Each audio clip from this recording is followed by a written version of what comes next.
Latest updates ఎప్పటికప్పుడు పొందడానికి big TV WhatsApp channel follow అవ్వండి. లింక్ డిస్క్రిప్షన్ లో ఉంది. విశ్వ హిందూ ధర్మ పరిరక్షణ రామసేన ఇప్పుడు రాజకీయాల్లోకి వెళ్ళాలనే మీ ఆలోచన? నరేంద్ర మోడీ గారన్నా యోగి ఆదిత్యనాథ్ అన్న విపరీతమైన అభిమానం. ఆ సంస్థ ఎలా పెట్టారు, దానికి కారణాలు ఏంటి అసలు?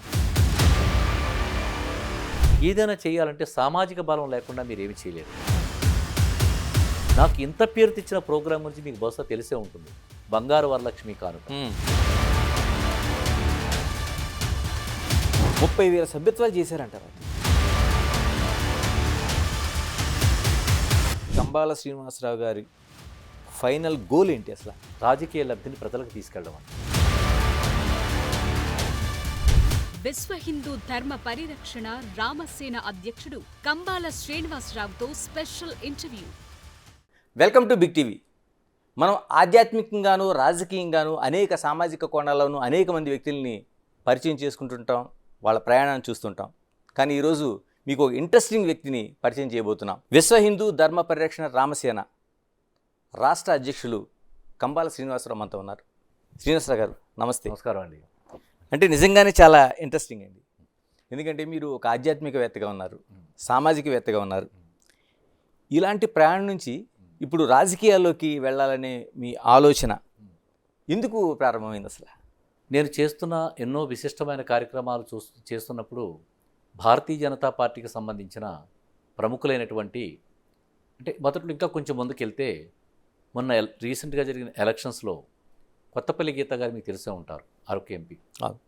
వారు ఫోన్ చేసి ఇలా మా అల్లుడు గారు వస్తున్నారు, రక్షిత్ గారు వస్తున్నారు, మేము ఎలక్షన్ క్యాంపెయిన్లో ఉన్నాం, ఎక్కడ చూసినా మీ సేవా కార్యక్రమాలు కనపడుతున్నాయి, భారతీయ జనతా పార్టీ మీరు చాలా సమీపంగా ఉన్నారు, ఒకసారి మాతో పాటు క్యాంపెయిన్లో పాల్గొంటారంటే చాలా సంతోషంతో ఇష్టంతో వారి యొక్క గొప్ప ఔన్నిత్యం సంస్కృతి, వారి యొక్క సంస్కారం చూసిన తర్వాత, వారు అడిగిన పద్ధతి చూసిన తర్వాత వారితో కలిసి కొంత ప్రయాణం చేసి ఎలక్షన్లో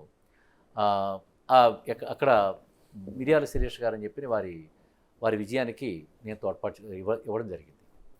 సో అలాగా నేను వారి యొక్క కోరిక కూడా వెళ్ళబుచ్చారు, మీరు భారతీయ జనతా పార్టీకి ఉంటే బాగుంటుందని చెప్పేవారు. అలాగే భారతీయ జనతా పార్టీకి సంబంధించిన కాకినాడ జిల్లా అధ్యక్షులు చిలుకూరు రామ్కుమార్ గారు నేను చేస్తున్న సేవా కార్యక్రమాలు చూసి వారు కూడా ఫోన్ చేసి వారు వచ్చి కలిశారు కూడా. కలిసి భారతీయ జనతా పార్టీలో చాలామంది అడిగారు. అలాగే భారతీయ జనతా పార్టీ చెందిన సెక్రటరీ, భారతీయ జనతా పార్టీ జిల్లా సెక్రటరీ అయినటువంటి మట్టా మంగరాజు గారు, సత్యరెడ్డి వెంకటరెడ్డి గారు, వీరంతా కూడా వివిధ సమయాల్లో నన్ను భారతీయ జనతా పార్టీ మీరు చేస్తే బాగుండని చెప్పని అడిగారు. ముఖ్యంగా ఉపాధ్యక్షులైనటువంటి సూర్యనారాయణరాజు గారండి, వేటుకూరి సూర్యనారాయణరాజు గారు అని చెప్పి రాష్ట్రానికి సంబంధించిన భారతీయ జనతా పార్టీ ఉపాధ్యక్షులు. నేను భారతీయ జనతా పార్టీలో చేరదాము అని అనుకుని భారతీయ జనతా పార్టీ సభ్యత్వ నమోదు చేస్తుంటే అది ఆంధ్ర రాష్ట్రంలోనే అత్యధికమైన రిజిస్ట్రేషన్ చేసిన వ్యక్తిగా కంబాల శ్రీనివాసరావు. సార్ దానికి వద్దాం. అంటే నేనేమంటానంటే ఇన్ని రాజకీయ పార్టీలు ఉన్నాయి, నిజంగా మిమ్మల్ని కొత్తపల్లి గీత గారు కావచ్చు, మిగతా వాళ్ళు కావచ్చు, కొంత ప్రభావితం చేసి రిక్వెస్ట్ చేయడం ఇవన్నీ కావచ్చు, కానీ చాలా రాజకీయ పార్టీలు ఉన్నాయి. మీరు బీజేపీని ఒక వ్యక్తి అతను అనుకున్న పార్టీ వైపు ప్రయాణించాలంటే ఎంతో కొంత అటువైపు కమిట్మెంట్ ఉండాలి. ఎలాంటి కమిట్మెంట్ మిమ్మల్ని అటువైపు ప్రయాణం చేసేలా చేసింది? నరేంద్ర మోడీ గారు అంటే నాకు విపరీతమైన అభిమానం అండి. ఎందుకనంటే నరేంద్ర మోడీ గారన్నా యోగి ఆదిత్యనాథ్ అన్న విపరీతమైన అభిమానం. ఎందుకంటున్నానంటే ఈ మాట, నరేంద్ర మోడీ గారు అనే వ్యక్తి త్యాగధనుడండి. భారతీయ రాజకీయ నాయకుల్లో ఉండే త్యాగధనుడు అందరికన్నా ఉన్నతమైన వ్యక్తి. అలాగే యోగి ఆదిత్యనాథ్ గారు కానీ ఒక ముస్లిం వ్యక్తి కాశ్మీర్ నుంచి ఒక వీడియో రిలీజ్ చేశాడు. మేము చిన్నప్పుడు రాళ్ళు పెట్టి కొట్టేవాళ్ళం హిందువుల్ని, 50 రూపాయలు ఈ పాకిస్తానీ విద్రోహులు ఇచ్చేవారు మాకు, జిహాదీలనే ఉగ్రవాదులు ఇచ్చేవారు మాకు, కానీ ఈ రోజున మేము ల్యాప్టాప్లు పట్టుకుని విశ్వవిద్యాలయాలకు వెళ్తున్నాం, యూనివర్సిటీకి వెళ్తున్నాం. ఇదంతా నరేంద్ర మోడీ వల్ల సాధ్యమైందని చెప్పని భారతీయ జనతా పార్టీకి నరేంద్ర మోడీని ఒక ఇస్లాంకు సంబంధించిన యువకుడు కీర్తించడం అనేది గొప్ప విషయం అండి. నరేంద్ర మోడీ గారు ఇక్కడితో ఆగలేదండి. నేను భారతదేశ ఆర్థిక పరిస్థితిని 10వ స్థానంలో ఉన్న ఆర్థిక పరిస్థితిని తీసుకొచ్చి ఈ రోజున 5వ స్థానంలో కూర్చోబెట్టాడు. 3వ స్థానానికి పాకించే విధంగా ఆయన కృషి చేస్తున్నాడు, ఆయన నిరూపిస్తున్నాడు ఆయన. అలాగే భారతదేశ రక్షణ వ్యవస్థని కాంగ్రెస్ ఉన్నప్పుడు సరైన ఆయుధాలు లేక మిలిటరీ వ్యవస్థ ఎంత నిర్వీర్యమైపోయింది మీకు తెలియదు. అలాంటిది ఇప్పుడు యుద్ధ విమానాలు కానీ, ఐఎన్ఎస్ విక్రాంత్ లాంటి ప్రముఖమైన తీర గస్తీ ప్రాంతాలు కాసే బలవత్తరమైన షిప్పులు కానీ, అలాగే అత్యాధునికమైన ఆయుధాలు కానీ మరణాయుధాలు కానీ మిలిటరీకి అందించి దేశ రక్షణలో ఎంత పటిష్టంగా దేశాన్ని తయారు చేశాడో మీరు చూడవచ్చు. ఇంత గొప్ప లక్షణాలు కలిగిన వ్యక్తి, ఒక భారతదేశాన్ని రక్షించగలిగేది ఒకే ఒక వ్యక్తి, ఒకే ఒక్క పార్టీ, భారతీయ జనతా పార్టీ, నరేంద్ర మోడీ గారు, యోగి ఆదిత్యనాథ్ గారు. ఎక్కడ యోగి ఆదిత్యనాథ్ గారి కోసం అంటే ప్రధానిగా ఉన్నారు కాబట్టి నరేంద్ర మోదీ కోసం మీరు చెప్పినవి కూడా చాలామంది ఆకర్షించేవి, అభిమానించేవి. ఆదిత్యనాథ్ గారు ఎక్కడ ఆకర్షించారు మిమ్మల్ని? మీకు కొన్ని విషయాల్లో నరేంద్ర మోడీ గారు ప్రశాంతంగా ఉంటారండి, ఆలోచనతో చేస్తుంటారు. కొన్ని అవి పనిచేయవు సార్. అది సముద్రుడి మీద శ్రీరాముడికి కోపం వచ్చింది, ఎండగట్టేస్తానని చెప్పాడు దాన్ని కోపం వచ్చినప్పుడు. అలాంటి కోపం కూడా రావాలి. కొన్ని చోట ఆ ఉగ్రరూపం కూడా చూస్తేనే కానీ జిహాదీలు భయపడ్డు.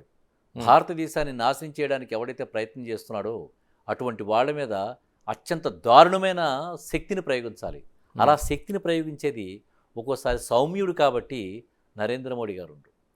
ధర్మం కూడా ఏం చేస్తుంటే ఒక చోట శాంతి రూపం ఉంటే ఇంకోటి చోట ఉగ్రరూపం ఉంటుంది. అది సో యోగి ఆదిత్యనాథ్ గారు తీసుకునే స్పాంటేనియస్ డిసిషన్స్ అది హిందువులకి ఎంతో బలమే కాకుండా అన్ని మతాలని రక్షించే ఉద్రేకం. అది నువ్వు ఇతర మతస్థులు కూడా పిచ్చివాడి చేతిలో రాయిలా ప్రవర్తిస్తే ఊరుకోకూడదండి.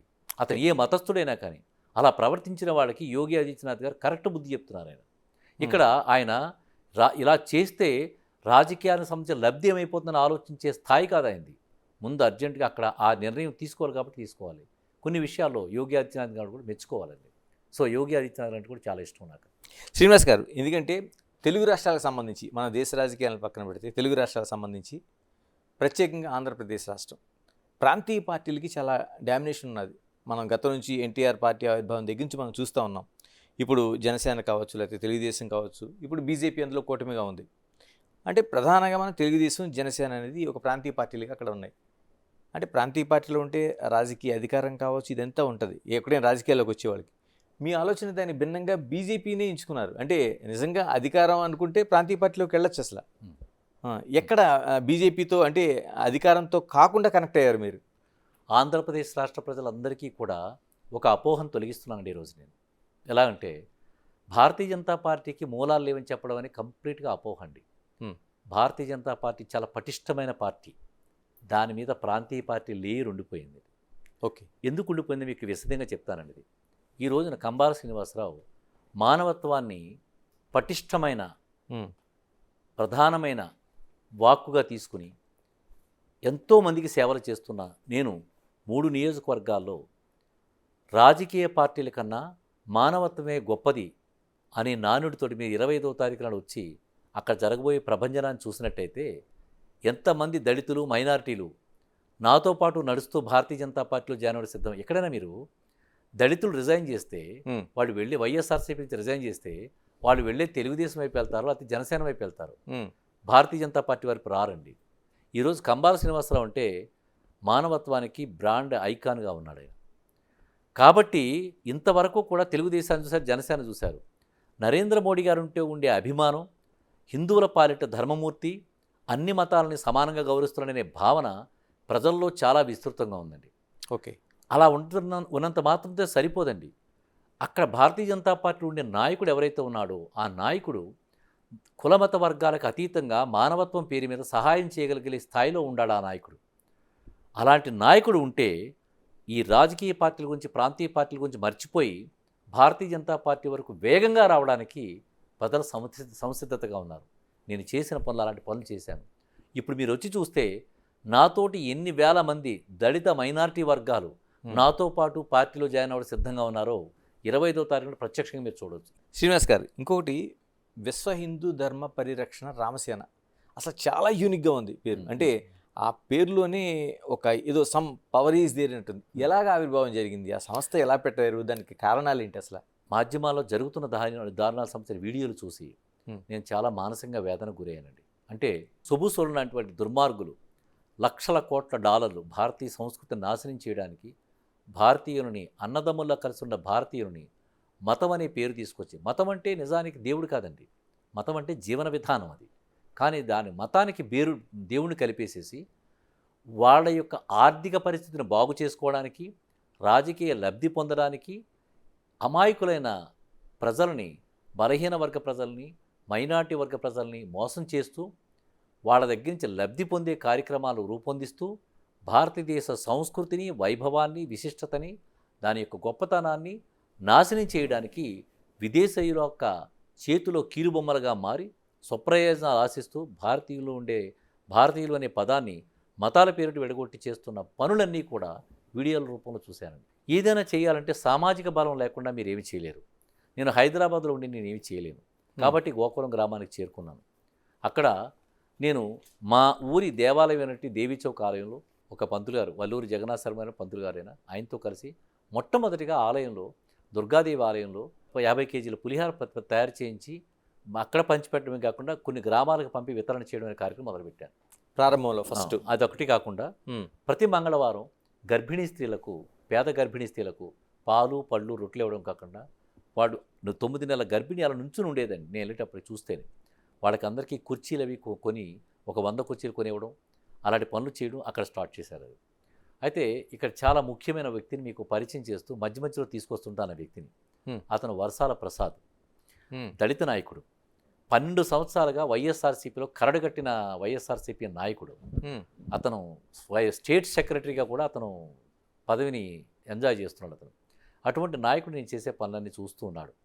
చూస్తూ మతం కాకుండా మానవత్వమే ప్రథమ భాష్యంగా తీసుకుని నేను చేస్తున్న కార్యక్రమాలని వాచ్ చేస్తున్నాడు. అక్కడ పక్కన పెడతాను. వీరే కాకుండా దాసరి తమ్మన్న దొర గారు, ఆయన కూడా నా తండ్రికి, ఆయన మా నాన్నగారి ఫ్రెండ్ అయినా, ఎన్నో వివిధ రాజకీయ పార్టీలు పనిచేస్తూ నాతో పాటు ఇప్పుడు ఉంటూ నన్ను ఆశీర్వదిస్తున్నారు. ఆయన కాకుండా కూడా నా మేనలుడు అక్క కొడుకు అయ్యప్ప, మామిడి అయ్యప్ప, ఈ రోజు నేను ఇంత బలంగా ఉన్నాను, ఇన్ని పనులు చేస్తానంటే వాడి సహాయం ఎంతైనా చేస్తున్నాను. వాడే నా ఫైనాన్షియల్ కంట్రోల్ బలం కూడా. అలాగే నా చెల్లి కొడుకు కళ్యాణ్, తామల రాంబాబు గారిని ఒక ప్రముఖమైన వ్యక్తి, ఇనకోడి దొరగారిని ఒక ప్రముఖమైన వ్యక్తి, ఇంకా మా దేవి చౌక్ కమిటీ సభ్యులు చాలామంది నాతో పాటు నడుస్తూ ఇన్ని కార్యక్రమాలు చేస్తాను.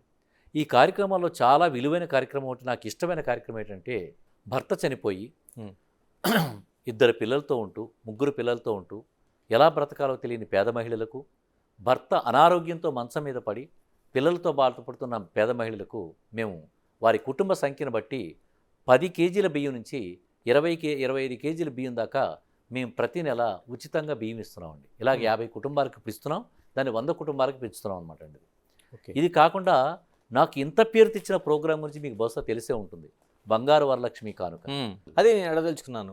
ఆ కార్యక్రమం నిజంగానే ఒక చాలా, అంటే అందరూ కూడా, ఆ ప్రాంతంలో అందరూ కూడా దాన్ని ప్రశంసించడంతో పాటు దానిపైన చాలా ఇది ఉంది. అంటే దాదాపు 17,000 మంది మహిళలకు ఇవ్వడం అంటే చిన్న విషయం కాదండి. అది ఏంటి, ఎలా సాధ్యమైంది అసలు? మేము మొదట పోయిన సంవత్సరం మా గ్రామంలోని 3,000 మందిని రిజిస్ట్రేషన్ చేయించుకుని దానికి బంగారు వరలక్ష్మి కానుకని పేరు పెట్టి 100 మంది మహిళలకి డ్రా తీసి 5,500 రూపాయలు విలువ కలిగి ఒక్కొక్క బంగారు నాణ్యాన్ని శ్రావణ శుక్రవారం రోజున వరలక్ష్మి వ్రతం పూజ చేయడానికి మేము డ్రా తీసి పేద మహిళలకు ఇచ్చామండి. దాంట్లో పేద మహిళల స్టేజ్ మీదకి వచ్చి, మా జీవితంలో బంగారాన్ని చూసేది లేదండి, అలాంటిది ఈరోజు ఈ సంవత్సరం శ్రావణ మాసం నాడు వరలక్ష్మి పూజ బంగారు నాణ్యంతో చేసుకుంటున్నామండి అని చెప్పి కళ్ళనీళ్ళు పెట్టుకున్నారు.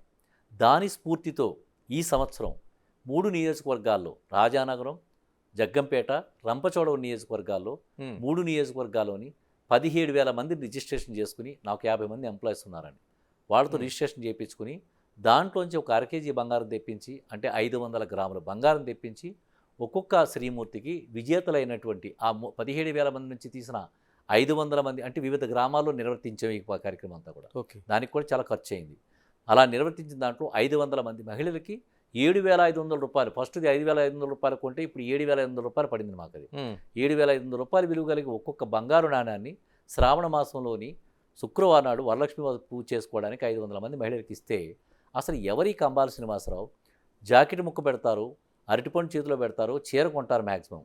ఈ బంగారం ఇచ్చేటువంటి 8,000 రూపాయలు గల బంగారం ఇచ్చేవి అని చెప్పని ప్రజల్లోకి చాలా విస్తృతంగా వెళ్ళిపోయిందండి. ఇది ఒక్కటే కాదండి, నేను అఖండ దీపం కార్యక్రమంతో దీపధూప నైవేద్యాలు లేని గుళ్ళల్లో 40 ఆలయాల్లో పూజా సామాగ్రి పంపిణీ చేయడం జరుగుతుంది. మేము అలాగే, అంటే ఎక్కడైనా ఓన్లీ మీరు చెప్తున్న మా ఊళ్ళోనే కాకుండా చుట్టుపక్కల గ్రామాల్లో. ఓకే. ఇవి కాకుండా మేము కంటి వైద్య శిబిరాలు నిర్వహించి 250 మందికి కంటి పరీక్షలు నిర్వర్తించి 20 మందికి ఆపరేషను, 110 మందికి కళ్ళజోళ్ళు, మిగతా వాళ్ళందరికీ చిన్న చిన్న వైద్యం చేయించడం జరిగిందండి. పిల్లలకి మా ఊరు వచ్చే పిల్లలకి చదువుకోవడానికి వచ్చే పిల్లలకి చిన్న చిన్న గ్రామానికి వచ్చే పిల్లలకి ఉచితంగా బస్ పాసులు ఇప్పించడం జరిగిందండి. ముఖ్యమైన కార్యక్రమం ఏంటంటే మా ఊరు నుంచి రాజమండ్రి వెళ్ళి డాన్స్ కానీ మ్యూజిక్ కానీ నేర్చుకోవాలంటే 1000 రూపాయలు ఇవ్వాలండి. వారానికి ఒక క్లాస్ పెడతారు. కానీ నేను మా ఊళ్ళో కళాభారతి అనే పేరు పెట్టి స్కూల్ పెట్టి 350 మంది పిల్లలకి డాన్సు, 100 మంది పిల్లలకి నా సంగీతం నేర్పిస్తాను గోకవరంలో. దీనికోసం అని చెప్పని వెంపటి చిన్న సత్యం గారి యొక్క శిష్యుడైనటువంటి దివాకర్ గారిని ఒక ఆయన కాకినాడ నుంచి రప్పించి వారానికి 3 క్లాసులు చెప్పిస్తూ 200 ఫీజుకే నేను ఈ కార్యక్రమం చేపిస్తాను. కొంతమంది మహిళలు మేము రైస్ మిల్లో పనిచేస్తున్నాం, కూలీకి నాలిగా పనిచేస్తున్నాం, మేము 200 ఇచ్చుకోలేము, 100 ఇస్తానంటే వాళ్ళకి 100. ఎవరైనా తల్లిదండ్రులు లేని పిల్లలు ఏమైనా ఉంటే వాళ్ళకి 11 రూపాయలకే మేము నేర్పిస్తూ వాళ్ళకి తిరిగి డబ్బులు కూడా ఇస్తున్నాం అన్నమాట. అలాగే అన్నిటికన్నా ముఖ్యమైన కార్యక్రమం, ప్రజాదరణ పొందిన కార్యక్రమం ఇంకో కార్యక్రమం ఏంటంటే నేను మా ఊరి ఆలయంలో అమ్మవారికి ఆలయానికి 15 లక్షలు పెట్టి సలహారం చేయించానండి. అంటే అష్టాదశ శక్తి పీఠాలకి బొమ్మలు అవి చేయించాను. అమ్మవారికి 14 లక్షలు పెట్టి 21 లక్షలు పెట్టి బంగారు కిరీటం చేయించాం. దాంట్లో 14 లక్షలు నేనే ఇచ్చాను, 7 లక్షలు గ్రామస్తులు ఇచ్చారు. ఈ సంవత్సరం 70 లక్షలు పెట్టి బంగారు చీర చేస్తున్నాం అమ్మవారికి. ప్రజలు అంత ఇస్తే అంతా మిగతాది నేను వేసుకోవడానికి 70 లక్షలు అండి. అలాగే 20 లక్షలు పెట్టి రథం చేయిస్తున్నామండి. 10 లక్షలు పెట్టి ధ్వజస్తంభం పెట్టిస్తున్నాం. మా ఊర్లోనే ఇంకొక అమ్మవారి డ్రైవర్స్ కాలనీ దుర్గారావు అమ్మవారికి 10 లక్షల రూపాయలు డొనేషన్ ఇచ్చానండి. ఇంకొక సత్యనారాయణ స్వామి గోకర్ణేశ్వర స్వామి వారి ఆలయం అని ప్రాచీన ఆలయం ఉంది. ఆ ప్రాచీన ఆలయానికి గోపురాలన్నీ శిఖరాలు పాడైపోతే తీయించేసి 45 లక్షలు పెట్టి గోపురాలు పునర్నిర్మాణం చేయించామండి. అలాగే శివాలయానికి 5 లక్షలు ఇచ్చాను. అంటే 1,50,00,000 రూపాయలు మా ఊరిలోనే ఖర్చు పెడితే మిగతా గ్రామాల్లో ఉండే ప్రజలు ఊరుకుంటారా? నెమ్మదిగా నా దగ్గరికి రావడం మొదలుపెట్టారు. ఎక్కడి నుంచి? కాకినాడలో ఉండే ఉప్పాడ నుంచి కూడా వచ్చాను నా దగ్గరికి. మత్స్యనారాయణ స్వామి వారి ఆలయానికి సహాయంగా 1,00,000 రూపాయలు సహాయం ఇచ్చాను వాళ్ళకి. ఈ గ్రామస్తులందరికీ మేమంతా కూడా 50,000 నుంచి 1,00,000 రూపాయల వరకు ఇసుక, సిమెంటు, ఊసా మెటీరియల్ అంతా ఇస్తూ వస్తూ పేద గ్రామాలు ఏమన్నా ఉంటే మేమే గుళ్ళు కట్టిస్తున్నాం 10 లక్షలు పెట్టి. అలాంటి కార్యక్రమాలు కూడా చూసాం. ఇంత చేసిన తర్వాత ఎంత ప్రాచుర్యంలోకి వెళ్ళామంటే చాలా ప్రాచుర్యంలోకి వెళ్ళామన్నమాట. ఇవంతా ఒకటి అయితే మా ఊరి మాల మాదిగ కులస్తులకు సంబంధించిన వాడలు ఏవైతే ఉన్నాయో, సహోదరులు ఎవరైతే ఉన్నారో, దళిత వాడలు ఏవైతే ఉన్నాయో ఆ వాడల్లోకి నేను వెళ్ళిపోతున్నాను. తిన్నగా వెళ్ళి అక్కడ ఎవరైనా కష్టాల్లో ఉన్నారనంటే ఈ వరసాల ప్రసాద్ అనే వ్యక్తి చాలాసార్లు తమ్ముడు పలానా చోట ఒక వ్యక్తి బ్రెయిన్ స్ట్రోక్ వచ్చింది, 1,00,000 రూపాయలు. ఇంకొక అతనికి కేబుల్ పైనుంచి వైర్ల నుంచి పడిపోయాడు కేబుల్ రాజు, అతనికి 10,000. ఇంకొక ఆవిడ ఒక ఫాస్టరు ఆపరేషన్ చేసి ముక్కంట బ్లడ్ కారుతుంటే ఆయనకు 25,000. అలాగే ఇంకొక ఆవిడకి బ్రెస్ట్ క్యాన్సర్ వస్తే వాడికి 25,000. ఇలాగా గ్రామంలో దళిత వాడల్లో నేను డబ్బులు లక్షల రూపాయలు ఇస్తూ చూసిన తర్వాత ఇదంతా కూడా సపోజ్ ఒక ఇంటికి ఎవరైనా అనారోగ్యంతో బాధపడుతుంటే ఎవరు సాయం చేయకపోతుంటే ఒక వ్యక్తి వచ్చి 25,000 రూపాయలు ఇచ్చేసి వెళ్ళిపోయాడు అనుకోండి, మిగతా చుట్టూ ఉండే 100 కుటుంబాలు ఎలా ఆలోచిస్తాయండి?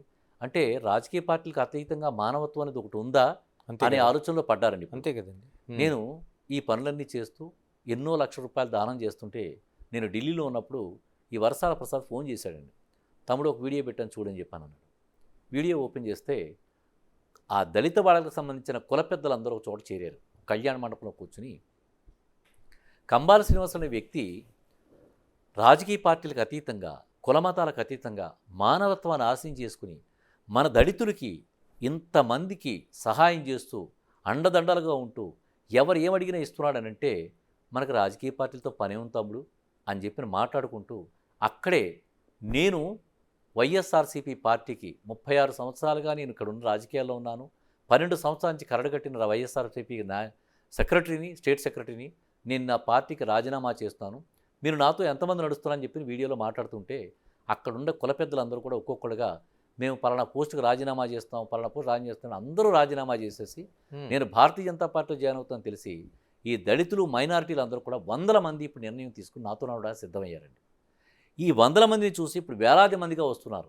నేను 25వ తారీఖు నాడు భారతీయ జనతా పార్టీలో జాయిన్ అవుతానని తెలిసి మీరు ఎక్కడైనా దళితులు రిజైన్ చేస్తే వాళ్ళు తెలుగుదేశం పార్టీలోకి వెళ్తారు, జనసేనలోకి వెళ్తారు.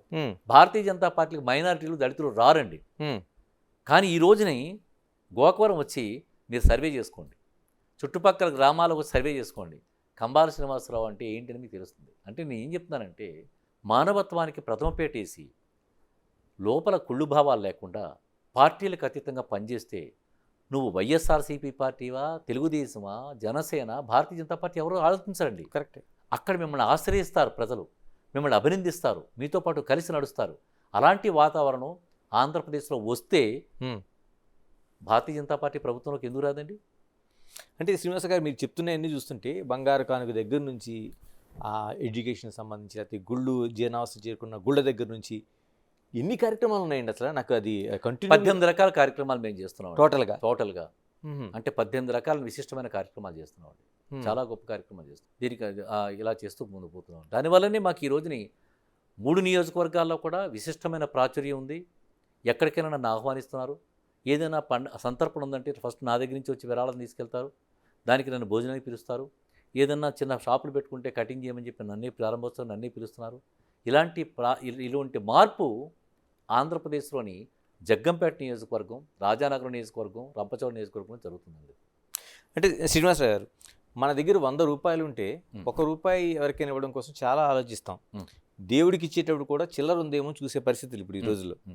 మీరు చేస్తున్న దాంట్లో లక్షలు కనిపిస్తున్నాయి, కోట్లు కనిపిస్తున్నాయి. వెరీ ఇంట్రెస్టింగ్ అండి. అసలు ఏంటి మీరు ఎక్కడి నుంచి ప్రారంభమైంది? మీ వ్యాపారం కావచ్చు, మీ ఎడ్యుకేషన్ కావచ్చు, లేకపోతే మీ తల్లిదండ్రులది అంతకుముందు వాళ్ళు కూడా ఇలాంటి ధార్మిక కార్యక్రమాలు ఎవరైనా ఉన్నారా? నాన్నగారు, అమ్మగారిలా? మా అమ్మగారి నుంచి వచ్చిన నేచర్ అండి ఇది నాకు. ఓకే. మా నాన్నగారి నుంచి వచ్చిందానంటే నేను అంతగా చెప్పలేను, కానీ మా నాన్నగారు దైవభక్తుడు. అలాగే మా అమ్మగారు కూడా పూజలు పోయి బాగా చేస్తారు. ఆవిడ నుంచి మాత్రం ఈ ధార్మిక గుణం అనేది, అంటే ఆవిడ దగ్గర ₹10 ఉందనుకుంటే, కష్టాల్లో ఉందనుకుంటే కూడా ఎవరన్నా వచ్చి నాకు కష్టంగా ఉందంటే నేనేమైపోతానో ఆలోచించుకుంటే ఈ ₹10 ఆవిడకి ఇచ్చేసేది.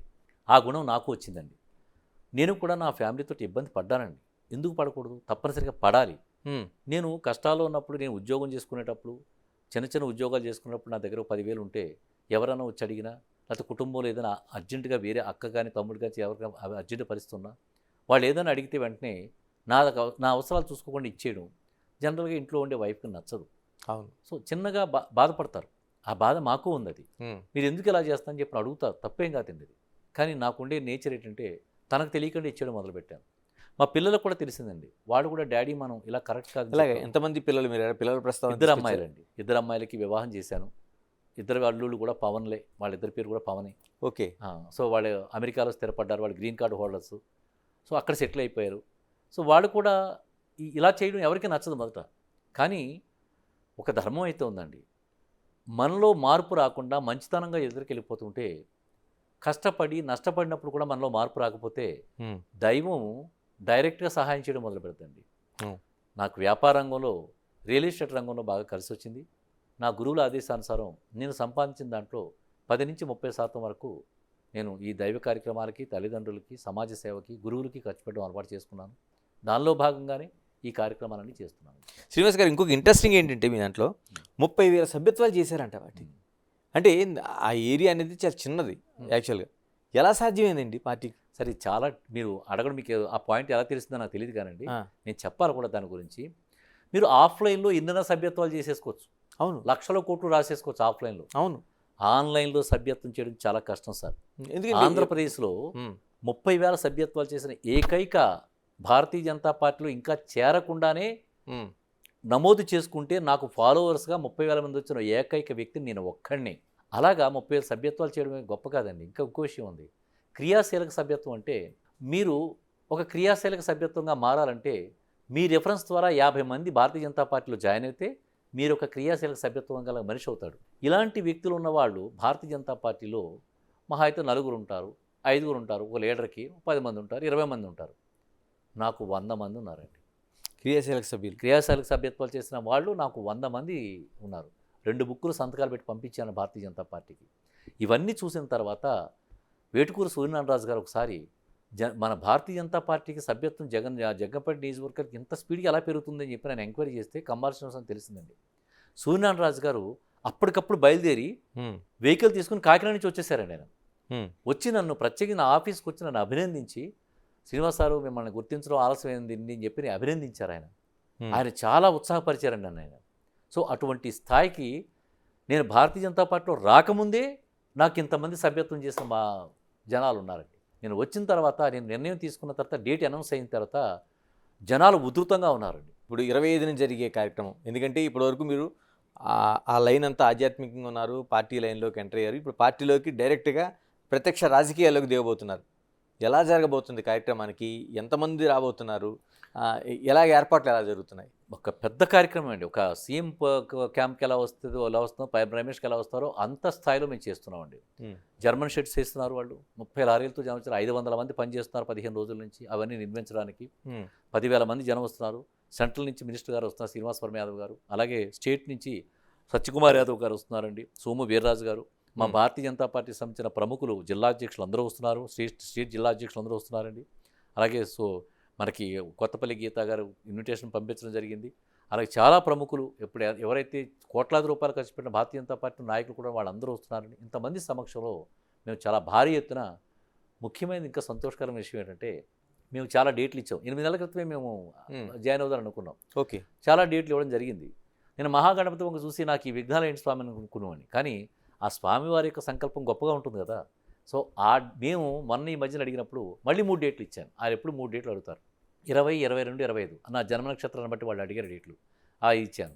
వాళ్ళు అటు ఇటు చేసి ముందు అదన్నారు ఇదన్నారు. ఫైనల్గా 25వ తారీఖున ఫైనల్ చేశారు. ఆ 25వ తారీఖు యేసుప్రభు యొక్క జన్మదినం కావడమే కాకుండా వాజ్పేయి గారి 100వ పుట్టినరోజు అవడం నాకు ఆయన కంప్లీట్ ఆశీర్వాదంగా నేను భావిస్తున్నాను. శ్రీనివాస్ గారు, మీ జిల్లా రాజకీయాలు, బీజేపీ రాజకీయాలు కావచ్చు, లేకపోతే రాష్ట్ర రాజకీయాలు కావచ్చు, సోము వీర్రాజు గారి దగ్గర నుంచి పురంధేశ్వరి వరకు నేను ప్రత్యక్షంగా చూస్తున్నాను. నాకు ఆ ఏరియా అంత ఐడియా ఉంది. నాయకుల ప్రోత్సాహం ఎలా ఉంది? ఎందుకంటే మీరు స్వచ్ఛందంగా వస్తూ ఒక పార్టీ తరపున, నిజంగా మిగతా పార్టీకి వెళ్ళడం వేరే, బీజేపీకి రావడంతో ఒక కమిట్మెంట్తో కూడిన ఇది. నన్ను బాగా ఎంకరేజ్ చేసిన వ్యక్తి అయితే మాత్రం సూర్యనారాయణరాజు గారండి, చెరుకూరు రామ్ కుమార్ గారండి, మట్టా మంగరాజు గారండి. ఇలా కొంతమంది బాగా ఎంకరేజ్ చేశారు. నాకు కొన్ని చోట్ల డిస్టర్బెన్స్ కూడా ఉంది, కానీ అది చెప్పడం సంస్కారం కాదు సార్. అది నేను చెప్పను కూడా. అది అంటే ఒకవైపు సేవాగుణం, రెండు వైపు ఇప్పుడు రాజకీయాలు, ఈ రెండింటిని శ్రీనివాసరావు గారు ఎలా బ్యాలెన్స్ చేయబోతున్నారు? సేవాగుణం కంప్లీట్ నా కంట్రోల్లో ఉంటుందండి. బట్ రాజకీయంగా చెప్పాలంటే నేను స్వతంత్రుని కాను. అధిష్టానం మేరకి, అంటే అధిష్టానం నన్ను గుర్తించి నువ్వు రాష్ట్ర స్థాయిలో పనిచేయమని అవకాశం ఇస్తే రాష్ట్ర స్థాయిలో పనిచేస్తాను. నాకేమీ అభ్యంతరం. నాకు అన్ని రకాలైన శక్తి సామర్థ్యాలు ఉన్నాయి నాకు. నేను ఇంగ్లీషు, హిందీ అనర్గళంగా మాట్లాడగలను కాబట్టి, నేను హైదరాబాద్లో కూడా ఉన్నాను కాబట్టి హిందీ కూడా నాకు అనర్గళంగా వస్తుంది, అది మాట్లాడగలను కాబట్టి. నువ్వు రేపొద్దున జాతీయ నాయకుడిగా నువ్వు సేవలు అందించంటే నేను ఆ రకంగా కూడా సేవలు అందించడానికి నాకు కావాల్సిన వనరులు, పరిస్థితులు కూడా నాకు ఉన్నాయండి. సో అటువంటి స్థాయి నాకు ఉంది కాబట్టి ఏ స్థాయిలో వాళ్ళకి నమ్మకం కలిగి అధిష్టానానికి ఆ స్థాయిలో నాకు అవకాశం ఇస్తే ఆ స్థాయిలో నేను పనిచేస్తాను. చివరిగా చెప్పండి, కంబాల శ్రీనివాసరావు గారి ఫైనల్ గోల్ ఏంటి అసలు? రాజకీయ లబ్ధిని ప్రజలకు తీసుకెళ్ళడం అండి. రాజకీయ లబ్ధిలో ఆర్థిక వనరులు ఉంటాయి, సామాజిక వనరులు ఉంటుంది, సామాజిక సంపద ఉంటుంది, ప్రకృతి సంపద ఉంటుంది. ఈ సంపదనంతా కూడా దుర్మార్గులైన నాయకులు దోచుకుంటున్నారండి. ఇది ఓకే, అది ఎన్నోసార్లు ప్రూవ్ చేయబడింది. ఇది నేను అటువంటి దోపిడీకి గురి కాకుండా, దాన్ని ఆపడమే కాకుండా దాన్ని ప్రజల్లో తీసుకెళ్ళడం అనేది ఒక చిన్న ముఖ్యమైన చాలా గొప్ప క్లూ ఇస్తున్నానండి. మీరు ఏమైనా ప్రయత్నం చేస్తే దాన్ని సాధించడానికి ట్రై చేయండి, మీకు కూడా మంచి పేరు వస్తుందేమో. దేవిపట్నం ముంపు మండలాలకు సంబంధించిన దాంట్లో 1000 కోట్ల స్కామ్ జరిగింది. ఈ స్కామ్ మీ దృష్టికి ఎప్పుడైనా వచ్చిందా? ఎలా అండి? దేవిపట్నం ముంపు మండలాలని చెప్పని ఉన్నది. అవును, అక్కడ కొద్ది మంది వ్యక్తులు 1000 కోట్లు స్కామ్ చేస్తే కొంతమంది కలెక్టర్లు కూడా జైలుకి వెళ్ళిపోయారు.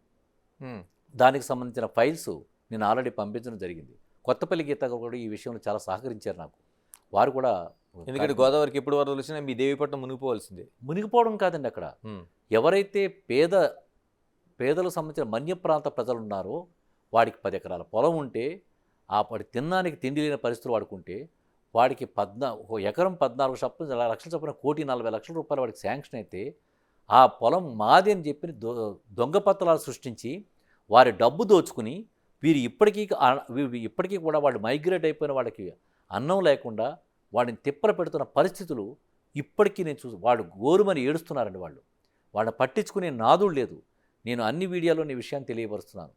నాకు కంప్లీట్ చరిత్ర తెలుసు, కానీ నేను తీసుకునే నిర్ణయాలు కానీ, నేను ప్రవర్తించే ప్రవర్తన కానీ అక్కడ నాకు సరికాదు. అక్కడది నేను ఆ ప్రాంతానికి చెందిన నాయకుడిని అయినప్పటికీ కూడా నాయకత్వాన్ని తీసుకున్నా కానీ అక్కడ మాట్లాడే అధికారమైన యోగ్యత ఇంకా నాకు లేదు అక్కడ. కానీ నా దృష్టిలో ఉంది, నేను ఏం చేయాలో దానికి సంబంధించిన ప్రణాళిక మైండ్లో ఉంది. అక్కడ 1000 కోట్లు స్కామ్ జరిగింది. ఇది మీ ఛానల్ ద్వారా చంద్రబాబు నాయుడు గారు కానీ, అలాగే పవన్ కళ్యాణ్ గారు కానీ, ఎవరైతే విజ్ఞులు ఉన్నారో వాళ్ళందరూ కూడా తెలుసుకుని ఆ స్కామ్ ఎంత జరిగింది, దాని తీవ్రత ఎంత, అది గొప్ప తీవ్రత అండి. ఇది పోలవరం ప్రాజెక్టుకు సంబంధించిన వేల కోట్ల రూపాయలు చంద్రబాబు నాయుడు గారు కష్టపడి తీసుకొచ్చి దాని నిధులు సమకూర్చి కేంద్రం నిధులు పంపిస్తే ఆ నిధులని దుర్మార్గులైన కొంతమంది ఒక ప్రభుత్వం యొక్క హయాంలో దుర్మార్గులందరూ దోచుకున్నారు. ఈ విషయం మరి చంద్రబాబు నాయుడు గారికి, పవన్ కళ్యాణ్ గారికి ఎంతవరకు వారి నోటీస్కి వచ్చిందో నాకు తెలియదండి. కానీ వేల కోట్లు తినేశారు. అంటే మీరు తీసుకెళ్లారా దాన్ని ఏమైనా ప్రభుత్వం దృష్టికి? నా ప్రయత్నం నేను చేశానండి. నాకు ఎవరైతే ఆ ఫైల్స్ అని పట్టుకుని వచ్చారో వారిని ఎవరి దగ్గర తీసుకెళ్లాలో వాళ్ళ దగ్గర తీసుకెళ్ళాను. వాళ్ళు ఆల్రెడీ ఆ ఫైల్స్ అని ఇక్కడ పంపించడం జరిగింది. అది ఏ స్థాయిలో ఉందో నాకు తెలియదు. కానీ వేల కోట్లు స్కామ్ జరిగిందండి. ఒక కలెక్టరే జైలుకి వెళ్ళిపోయాడంటే మీకు చెప్తున్నాడు, ఇంకేమన్నా మీకు చెప్పాలి? ఇంకా ఒక కలెక్టర్ వెళ్ళిపోయాడు, కొంతమంది పర్సనల్ జైలుకి వెళ్ళారు. వాళ్ళు వచ్చి బాహాటంగా తిరగడమే కాకుండా ఇప్పుడు తెలుగుదేశం నాయకులతో కలిపి ఆ వేల కోట్లకు సంబంధించిన పంపకాల్లో అడ్జస్ట్మెంట్లు చేసుకుంటున్నారండి. థ్యాంక్ యూ శ్రీనివాసరావు గారు. ఇప్పటివరకు మీరు ఆధ్యాత్మిక లేకపోతే మిగతా సేవా కార్యక్రమాల్లో ముందుకెళ్ళారు, రాజకీయాల్లోకి ఎంటర్ అవుతున్నారు. రాజకీయాల్లో కూడా మంచి భవిష్యత్తు ఉండాలని ఆకాంక్షిస్తున్నాం. థ్యాంక్ యూ గణేష్ గారు. ఇది అంటే టోటల్గా మనం అనేక కార్యక్రమాలు చేసినా మనం కంబాల శ్రీనివాసరావు గారు చెప్పిన మాటలన్నీ విన్న తర్వాత మానవ సేవే మాధవ సేవ, ఇప్పటివరకు ఆ మాధవుని సేవిస్తూ ఉన్న ఆయన ఇప్పుడు ఆ మానవ సేవలోకి ఒక పార్టీలోకి ఎంటర్ అవుతున్నారు. ఇలాంటి వాటిలో మరింత విజయం సాధించాలనేది ఆకాంక్షిద్దాం. Keep watching Big TV. This is Ganesh. For more videos like this, subscribe Big TV channel.